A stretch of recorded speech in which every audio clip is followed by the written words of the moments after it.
معتقدین کا ایک جمع غفیر اکٹھا ہو گیا۔ آہوں سسکیوں میں انہیں دفن کیا گیا۔ مہمانوں سے گھر پڑا پڑا تھا۔ دادا بکات سوئم تھا۔ کوٹھی کے دونوں لون لوگوں سے بھرے پڑے تھے کہ گیٹ کے باہر بھی شامیانے لگے ہوئے تھے، دیگیں چڑھی ہوئی تھی، قرآن خوانی ہو رہی تھی۔ ابو احسان فرحان لوگوں کے درمیان بیٹھے ہوئے تھے۔ آہستہ آہستہ مہمان جانے لگے۔ شام تک کافی مہمان چلے گئے تھے۔ مجھے صبح ہی سے نشے کی ضرورت محسوس ہو رہی تھی۔ کہیں سے پیسے نہیں مل رہے تھے۔ نشہ ستا رہا تھا۔ اچانک میرے دماغ میں دادا جان کی تجوری کا خیال آیا۔ میں بڑے آرام سے دادا کے کمرے میں پہنچا۔ دروازہ کھولنا میرے لیے مشکل نہیں تھا۔ میرے پاس گھر کے ہر کمرے کی ڈپلیکیٹ چابی تھی۔ کمرے میں داخل ہو کر تیزی سے تجوری کو کھولا اور اس کے تالے کو 2-3 جھٹکے دیے، مگر تالا نہ ٹوٹا۔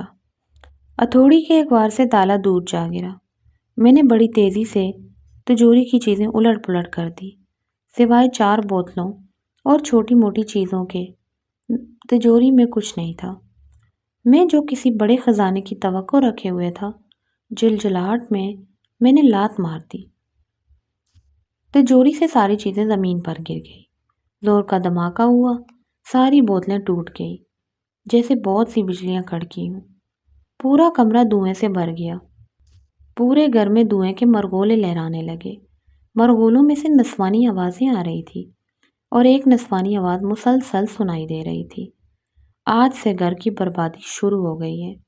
میں تمہیں اور تمہارے گھر کو برباد کر دوں گی۔ بہرحال تمہارا شکریہ کہ تم نے اپنی جلد بازی اور نادانی میں مجھ سمیت 3 اور خبیث روحوں کو آزاد کر دیا۔ اب یہ دنیا میں جتنی تباہی پھیلائیں گی کم ہے۔ نعمان پھٹی نگاہوں سے دھوؤں کے مرغولوں کو دیکھ رہا تھا، جس میں سے آواز آ رہی تھی۔ بلا شبہ آواز مرجان کی تھی۔ نعمان کو موت اپنے بہت قریب محسوس ہوتی دکھائی دے رہی تھی۔ دھماکے کی آواز اور دھوؤں کے بادل دیکھ کر جمیل احمد ان کے اہل خانہ دوڑتے ہوئے دادا ابو کے کمرے میں پہنچے۔ نعمان دروازے کے پاس بے ہوش پڑا تھا۔ نیچے گرے ہوئے تجوری کے سامان کو دیکھ کر جمیل احمد کا رنگ پیلا پڑ گیا۔ ان کے منہ سے ایک ہی بات نکل رہی تھی کہ لڑکے نے ہمیں کہیں کا نہیں چھوڑا۔ مجھے یہ کام پورا کرنا چاہیے تھا، مگر میں بھی کیا کرتا؟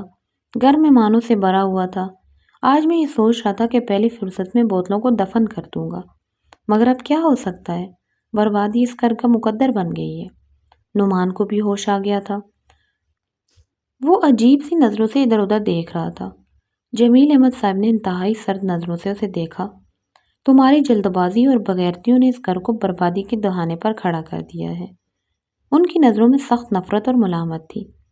اچانک انہیں دل میں شدید درد اٹھا اور وہ دل پکڑ کر ایک طرف لڑک گئے۔ فوری طور پر اسپتال پہنچایا گیا۔ انہیں شدید ہارٹ اٹیک ہوا تھا۔ ICU میں وہ موت کی طرف لمحہ بلمحہ بڑھ رہے تھے۔ پورے گھر میں خوف و ہراس پھیلا ہوا تھا۔ دور سے دیکھنے پر اس گھر سے دھواں اٹھتا محسوس ہوتا تھا، مگر آگ کا منبع کہیں نظر نہیں آتا تھا۔ وقفے وقفے سے ازیانی کہکے کی آواز سنائی دیتی تھی، جیسے بہت سی چڑیلیں آزادی کا جشن منا رہی ہوں۔ کہکوں کے ساتھ ایک آواز بھی سنائی دیتی تھی، اس گھر کو تباہی سے کوئی نہیں بچا سکتا۔ نعمان کی اپنی حالت بری تھی۔ احسان فرحان نے اسے گھر بھجوا دیا تاکہ وہ کچھ آرام کر سکے۔ ابھی اسے لیٹے تھوڑی دیر ہوئی تھی کہ مرجان کی روح کہکا لگاتے آدم کی۔ نعمان، اب بتاؤ کیا حال ہے؟ کیا محسوس کر رہے ہو؟ تم نے انتہائی چالاکی اور مکاری سے مجھ جیسی سادہ لڑکی کو لوٹ لیا، پھر انتہائی بےغیرتی سے مجھے اپنے دوستوں میں خیرات کی طرح بانٹ دیا، پھر نہایت بے دردی سے مجھ بے گناہ کا گلا دبا دیا، اور میرا بچہ، تم دورے قتل کے مجرم ہو۔ تم نے میرے ماں باپ کو سر اٹھانے کے قابل نہیں چھوڑا۔ گھر سے بھاگی ہوئی لڑکی کے والدین اس معاشرے میں کس طرح زندہ رہتے ہیں؟ تمہیں اس سے کیا؟ میں تمہیں کبھی معاف نہیں کروں گی۔ اپنی بربادی کا پہلا تحفہ اپنے باپ کی موت سمجھو۔ اس کے بعد تمہیں ایسے تحفوں کے ڈھیر اٹھانے ہیں۔ مرجان کی روح پاگلوں کی طرح کہکے لگا رہی تھی۔ نعمان مرجان کی روح کے آگے ہاتھ جوڑ رہا تھا۔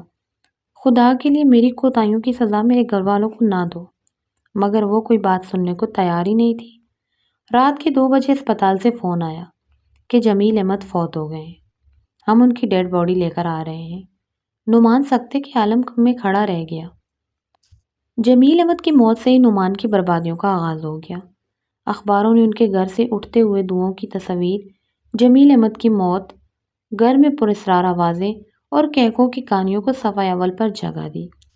ہر اخبار نے ایک نئی کہانی سجا دی۔ ایک جمیل احمد کی موت کا صدمہ، دوسرا اخباری رپورٹر کی یلغار نے گھر کے مکینوں کو تنگ کر رکھا تھا۔ ایسے میں کسی رپورٹر کے ساتھ تل کلامی ہو جاتی تو اس گھر سے منسوب سچی جھوٹی کہانیوں کا سلسلہ شروع ہو جاتا۔ جمیل احمد کی بیوہ پر تو مصیبتوں کے پہاڑ ٹوٹ پڑے۔ جان چھڑکنے والا شور نہیں رہا، پیار کرنے اور خیال رکھنے والا ماموں سسر بھی نہ رہا۔ اس گھر میں چکراتے دھوؤں کے مرغولے کہکوں نے عجیب سی ٹینشن پھیلا رکھی تھی۔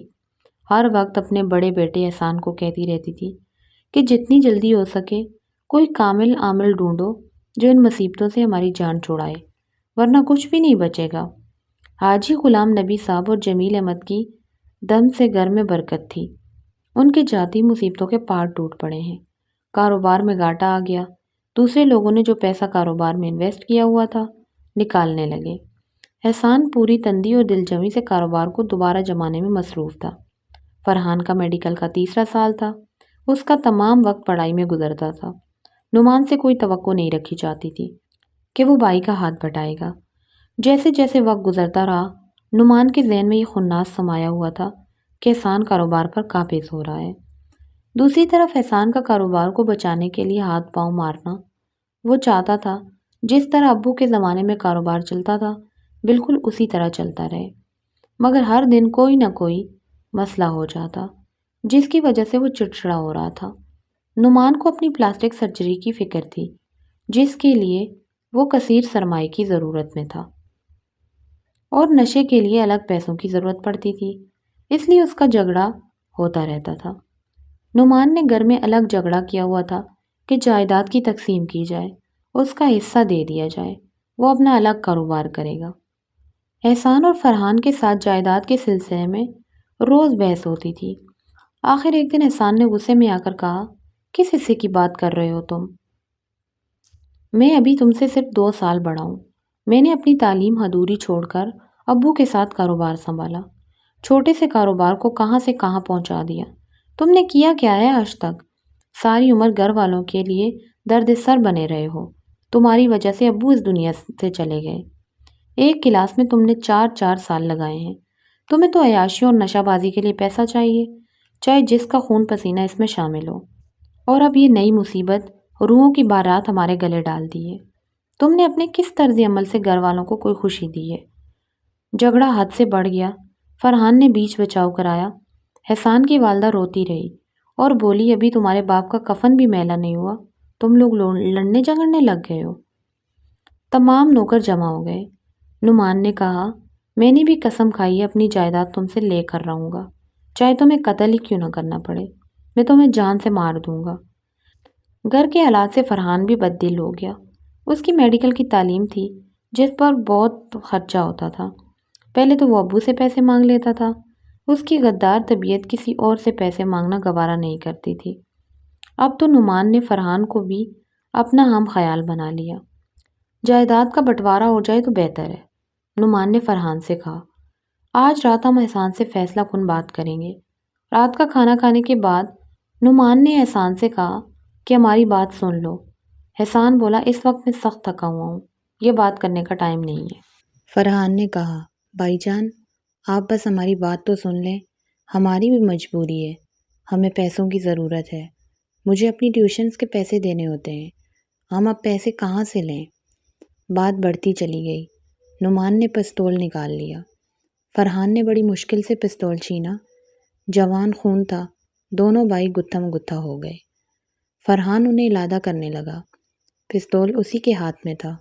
غیر ارادی طور پر گولی چلی اور احسان کے دل میں لگ گئی۔ احسان نے حیرت سے فرحان کو دیکھا۔ فرحان بھائی کا خون دیکھ کر گھبرا گیا۔ یہ میں نے کیا کر دیا؟ فرحان بے ہوش ہو گیا۔ نعمان اتنا گھبرا گیا، کبھی احسان کی طرف بھاگتا، کبھی فرحان کی طرف۔ گھبراہٹ میں پستول اٹھا کر کھڑا ہو گیا۔ گولی چلنے کی آواز سن کر نوکر دوڑے چلے آئے۔ احسان کی والدہ بھی ننگے پیر دوڑی چلی آئی۔ احسان کی لاش کو دیکھ کر وہ وہیں چکرا کر گر پڑی۔ مرجان کی روح دور کھڑی کہہ کے لگا رہی تھی۔ کسی نے پولیس کو فون کر دیا۔ پولیس موقع پر پہنچ گئی۔ نعمان معاف دماغ کے ساتھ دونوں بھائیوں کے درمیان بیٹھا تھا۔ پستول ابھی تک اس کے ہاتھ میں تھا۔ پولیس نے نعمان کو گرفتار کر لیا۔ نوکروں کے بیان کے مطابق دونوں بھائیوں میں جائیداد کے لیے جھگڑا ہوتا رہتا تھا۔ کل بھی دونوں بھائیوں کے درمیان جھگڑا ہوا۔ نعمان نے اسے قتل کرنے کی دھمکیاں دی تھی۔ ادھر فرحان کی بے ہوشی ٹوٹنے میں نہیں آ رہی تھی۔ جمیل احمد کی بیوہ ناگہانی مصیبتوں کی ماری دکھیاری ماں کبھی جوان بیٹے کی لاش کو لپٹ کے روتی تو کبھی بے ہوش بیٹے کے پاس دوڑتی اور کبھی جیل کی سلاخوں کے پیچھے بند قاتل بیٹے کے لیے کڑتی۔ بار بار بے ہوش ہو جاتی۔ سارے قریبی عزیز جمع ہو گئے تھے۔ احسان کو نلا کر دفنانے کی تیاری تھی۔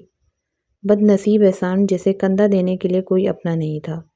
ایک بھائی طویل بے ہوشی میں چلا گیا، دوسرا سلاخوں کے پیچھے۔ اپنے پرائے سب اس المیہ پر رو رہے تھے۔ ماں کی حالت دیکھی نہیں جا رہی تھی۔